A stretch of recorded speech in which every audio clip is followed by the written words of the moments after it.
오늘 새벽 설교는 포기하지 않으시는 거룩한 사랑이라는 제목으로 호세아 11장 8절에서 9절 말씀을 가지고 설교를 해주셨습니다. 8절에서 9절 말씀을 보게 되면 이 하나님께서 우리를 붙드시고 결코 포기하지 않으신다는 이야기들이 나옵니다.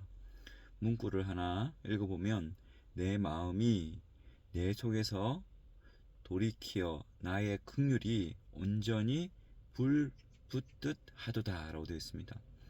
그 앞에는 에브라임이여 내가 어찌 너를 놓겠느냐, 이스라엘이여 내가 어찌 너를 버리겠느냐, 내가 어찌 너를 아드마같이 놓겠느냐, 어찌 너를 스보임같이 두겠느냐, 내 마음이 내 속에서 돌이키어 나의 긍휼이 온전히 불붙듯 하도다 이렇게 되어 있습니다.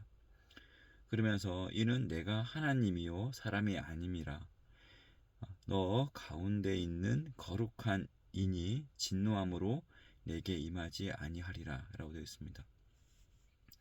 사랑하는 사람들에 대해서 긍휼한 마음을 가질 필요가 있죠. 필요가 있다는 말 자체는 마음대로 원하는 대로 되지 않을 때가 있다는 얘기입니다. 예를 들어서 사랑하는 사람을 보거나 귀하게 여겨야 될 사람을 볼 때에 그 사람의 행동이나 주위 상황으로 말미암아서 그 사람에 대한 긍휼을 제대로 가지기가 어려울 때가 있습니다.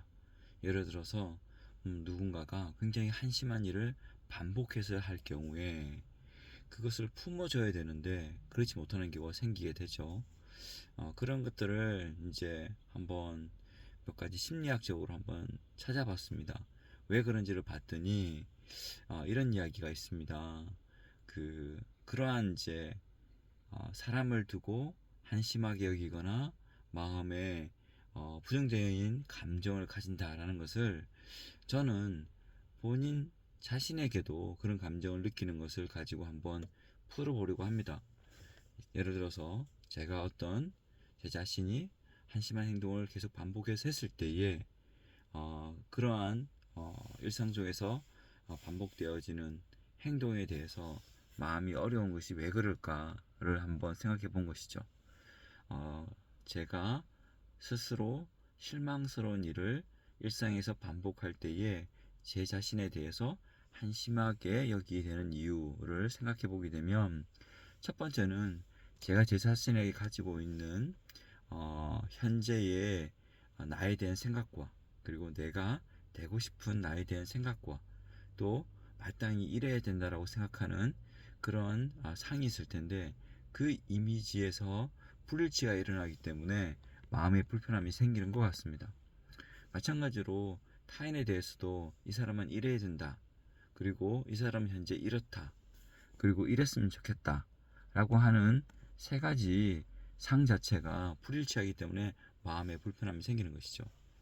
그러면서 그러한 행동이나 이런 어떤 여러 가지 모습에 대해서 평가가 계속 부정적으로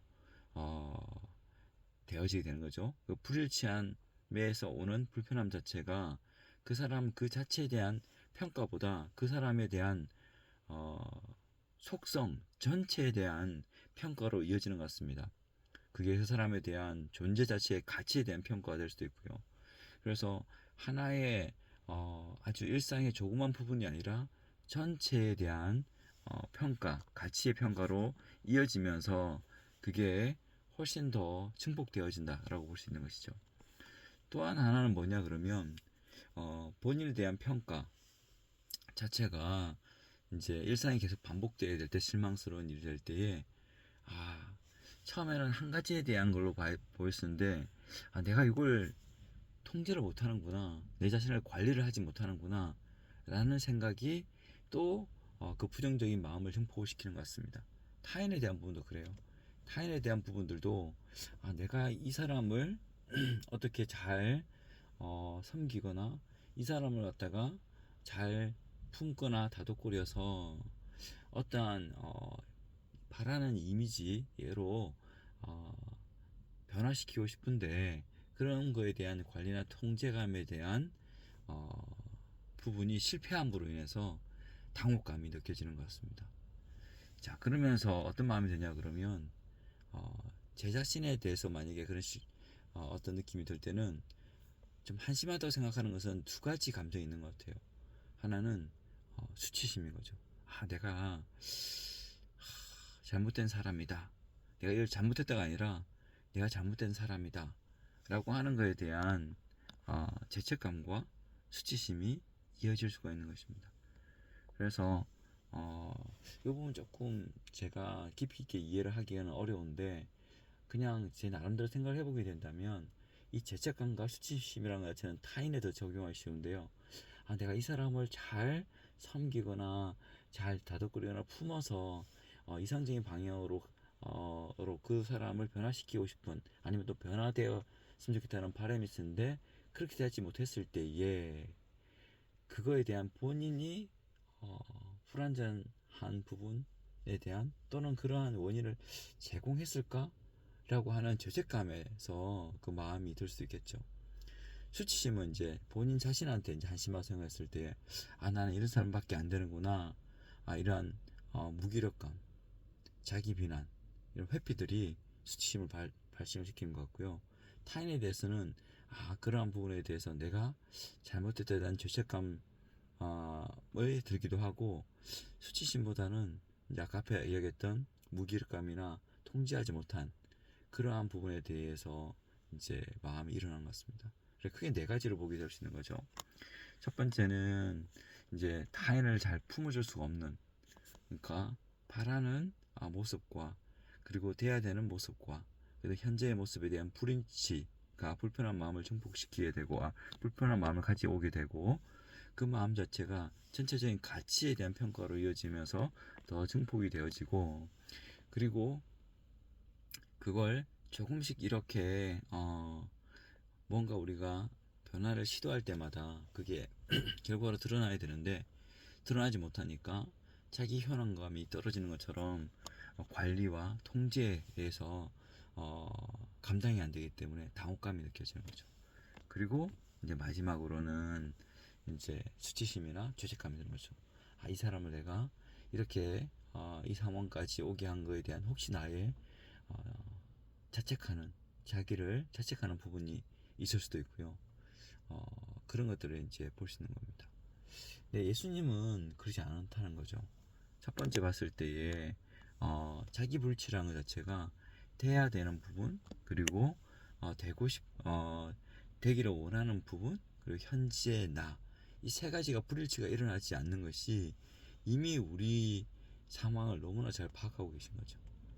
되고 싶은 부분과 현재의 부분과 해야 하는 부분 사이에 죄가 있다라는 걸 생각을 가지게 되시는 것이고요.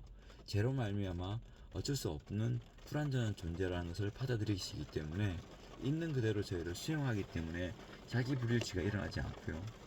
또 그러면서 원래 너는 나의 자녀다라는 그 가치에 대한 변함없는 확고한 믿음이 있으신 거죠. 그리고 그 정체성에 대한 평가가 변함이 없다라고 볼 수 있는 것입니다. 그리고 이제 여러 번 했는데도 불구하고 관리, 통제가 되지 않는다라고 하는 부분 자체에 대해서는 완전히 자유로울 수 있는 거죠. 왜냐? 그분이 시작하신 착한 일을 세상 끝날까지 하겠다는 그 의지가 있으시기 때문에 일단 무기력감이 없으신 것 같고요. 그리고 하나님께서는 우리한테 이미 그러한 부분들을 죄에 대한 부분을 다 깨끗하게 해결하시고 저희들한테 구원의 길을 열어주셨기 때문에 본인이 이제 하실 수 있는 부분에 대해서는 이미 다 이루었기 때문에 그런 당혹감이 없을 거라고 보여집니다.